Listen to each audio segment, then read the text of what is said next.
Scarlet rot, fading memory, butterflies, buds that will never bloom, a scarlet Valkyrie. What does this all mean? What is scarlet rot? And why did learning to fight help Millennia stave off the rot?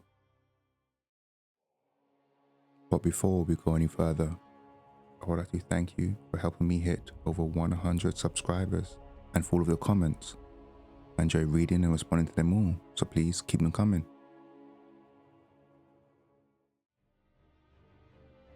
Now, for today's video, Millennia and Romina.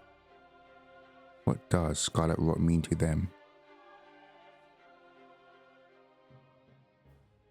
Millennia, the blade of Miquella, embodies the duality of beauty and stagnation, strength and affliction.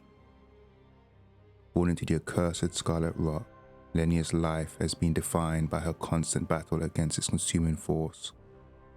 The rot symbolizing more than just a physical curse. It reflects the emotional and spiritual toll of lifelong struggles, mirroring depression, spiritual stagnation, and a lack of growth. What can Millennia's struggle teach us about scarlet rot? Prosthesis wearer heirloom, a talisman engraved with a scene from a heroic tale. Though born into the accursed rot, when the young girl encountered her mentor and his flowing blade, she gained wings of unparalleled strength.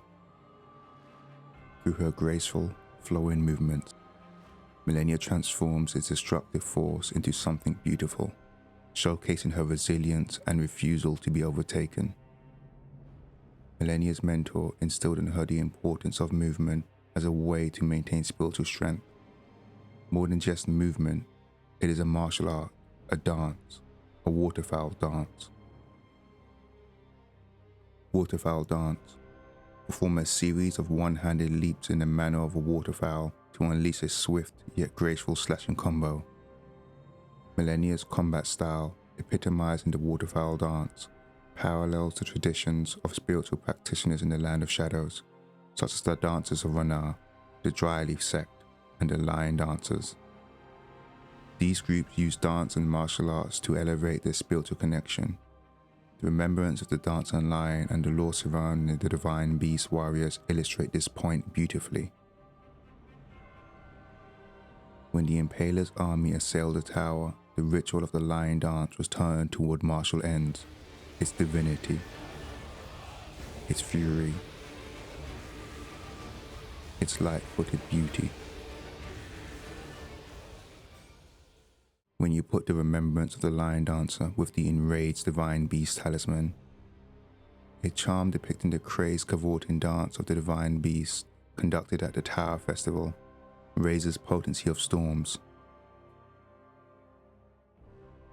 The Divine Warriors engage in martial arts and dance to increase their spirituality, and through this they grow tangled horns, a symbol of spirituality and their primacy. Similarly, Millennia resists her suffering by movement, combat, dance, a waterfowl dance.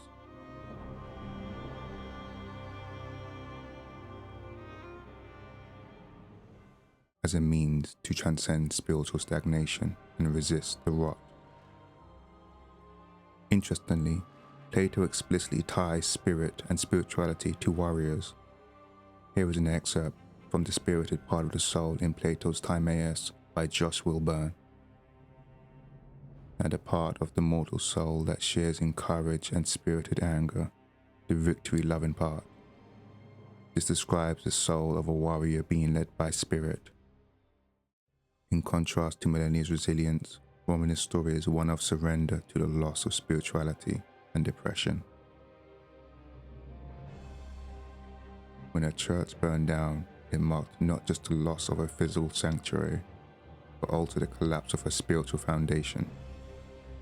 The destruction left her adrift, spiritually unmoored, much like the scarlet butterflies associated with the goddess of rot. Rotten butterflies. The scarlet butterflies are as the goddess of rot's wings. Bereft of a master, they were soothed by Romina, who reached out to them. These butterflies, aimless and lost, reflect Romina's state of being. Instead of rebuilding her faith, she embraced the Scarlet Rot, weaving it into a twisted form of divinity. The spirit of the spear became a foundation for a new, corrupted identity, and we see this in Romina's remembrance. After her church was burned to the ground, Romina discovered a twisted divine element which she weaved into the baleful Scarlet Rot. Perhaps then, the buds might find somewhere to gain purchase once more, within the scorched remains.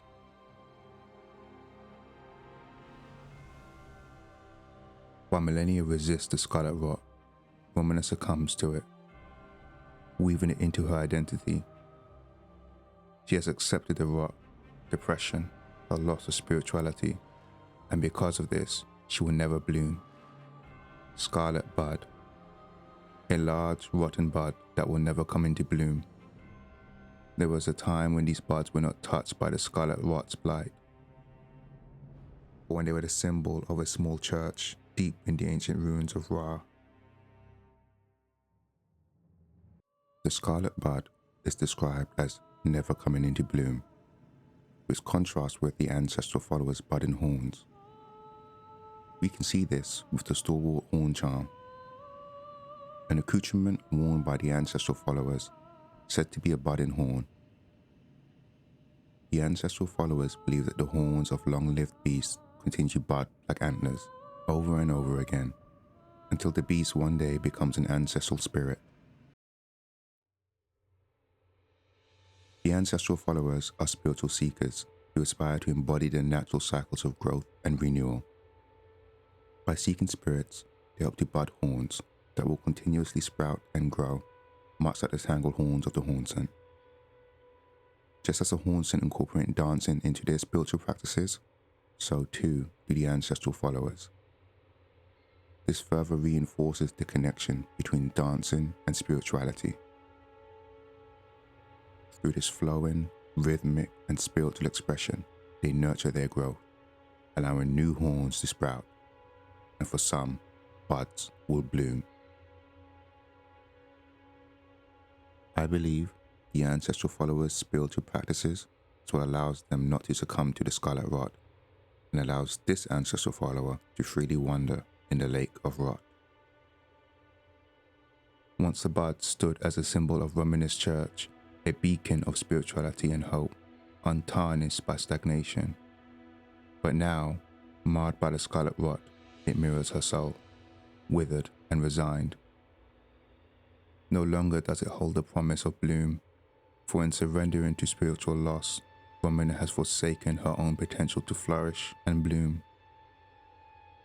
When millennia resists the rot with flowing grace, fighting to preserve her strength and spirit, Romina succumbs, weaving the rot into her identity. Her loss of spirituality ensures that she, like the Scarlet Bud, will never bloom. Unlike Romina, millennia does bloom.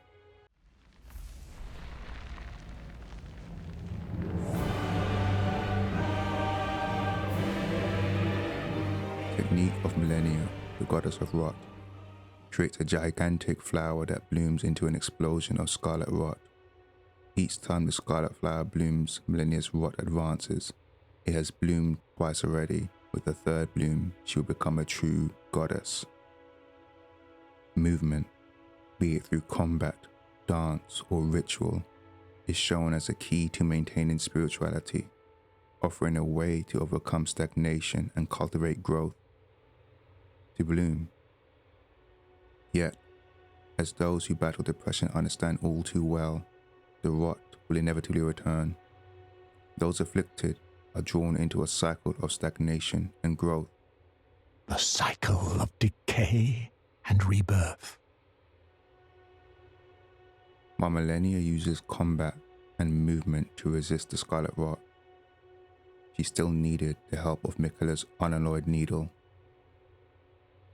Unalloyed gold needle, a ritual implement crafted to ward away the meddling of outer gods.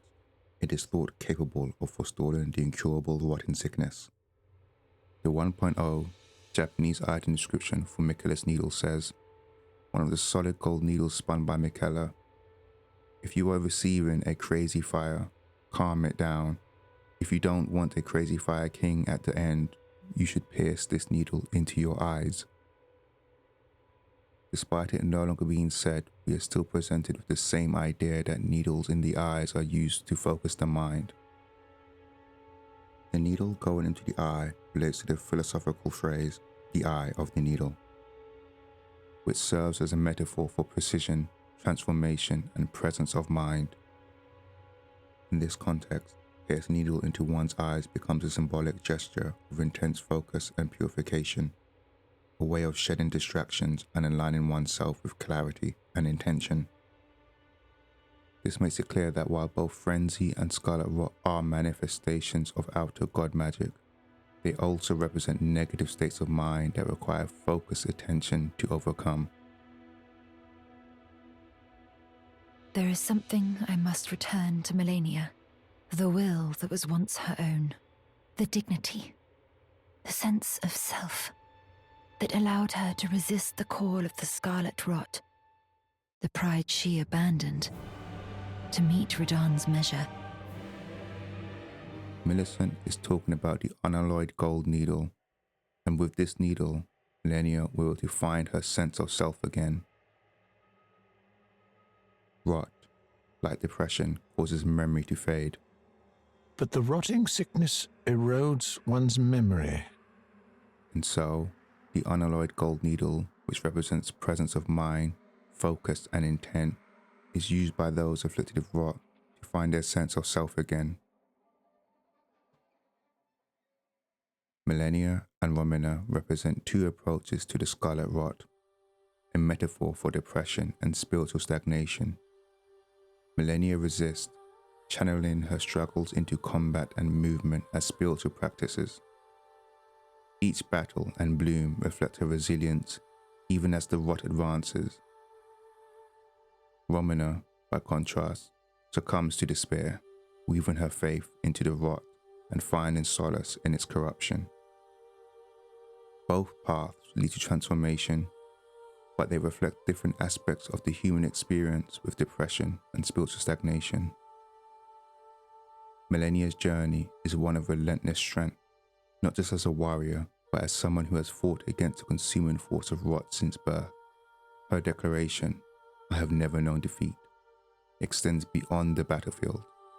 It is a testament to her spirit and her refusal to surrender to stagnation, despair, or the loss of self. For those battling their own forms of scarlet rot, depression, doubt, or the weight of life struggles, Melania's story reminds us that strength is found not only in triumph, but in the act of fighting itself. To resist, to keep moving, to seek growth even when rot tries to consume you, that is victory in its own right. For Melania, every step forward, every small act of resistance is a testament to her courage. Melania is not defined by the rot, but by her determination to bloom despite it. Romina's story is a cautionary tale about the dangers of losing one's spiritual foundation. When her faith was lost, she allowed the rot to define her. This choice led her to spiritual stagnation and decay. Unlike the ancestral followers, who find renewal through dance and rituals, Romina's despair became an identity, ensuring her potential would remain forever unrealized. She would never bloom. Romina's story reminds us that surrendering to despair rather than seeking renewal leads to a form of spiritual stagnation. Yet, it also serves as a poignant contrast to Melania's unyielding determination. While Romina's buds will never bloom, her story highlights the critical choice we all face when confronted with stagnation: to resist or to succumb. Thank you for watching the video. Please like, comment and subscribe. I plan to make more. And before you go, I would like to again say thank you for how well the last video did and all of the nice comments that came along with it.